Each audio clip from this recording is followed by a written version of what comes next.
Welcome to the update. I'm Eleanor Quirk.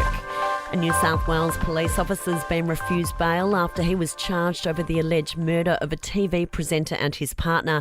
Beau Lamar Condon allegedly used his police weapon to shoot his ex-partner Jesse Baird and flight attendant Luke Davies. More than $26,000 has so far been raised in a GoFundMe campaign for the victims.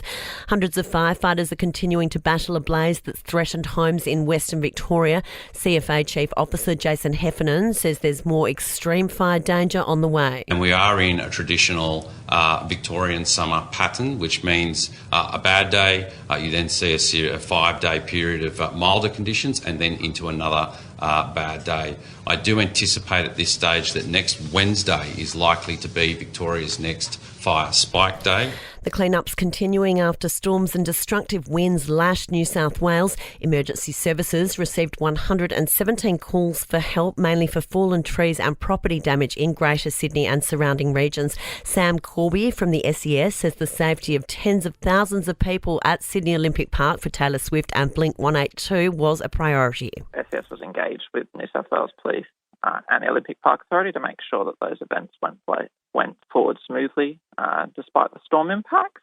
And those attending those concerts will send RSS volunteers out on the ground, making sure that everyone was having a safe and enjoyable evening. The United States and European Union have imposed hundreds of new sanctions on Russia. It comes on the second anniversary of the Russian invasion of Ukraine. US President Joe Biden's also reaffirmed his stance on holding Putin accountable for the death of his former opposition leader, Alexei Navalny. I'm announcing more than 500 new sanctions in response to Putin's brutal war of conquest, in response to Alexei Navalny's death. Because, make no mistake, Putin is responsible for Alexei's death. And the German parliament has voted to legalise cannabis. Adults will be able to possess small amounts of the drug for personal use. Sport and entertainment are next.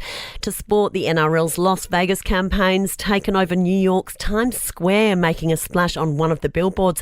Meanwhile, the Roosters are ramping up their preparations in LA ahead of the season opening match. Sam Walker says the squad's excited to be introducing the game to a new crowd. It's hard to sort of put into words how keen we are to play and have this opportunity to showcase our game in Vegas.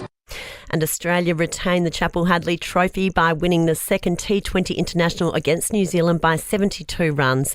To entertainment, and Katy Perry and Rita Ora were among the 81,000 at Accor Stadium for the first of Taylor Swift's Sydney shows. A lightning storm forced opener Sabrina Carpenter to cancel, with Taylor taking to the stage slightly late after the worst of the weather passed. Later in the show, the superstar inviting her support act to join her for a duet. Will you please scream as loud as you possibly know how for as long as you know how? For the brilliant Sabrina Carpenter! And that's the latest from the Nova podcast team. We'll see you again soon for another episode of The Update.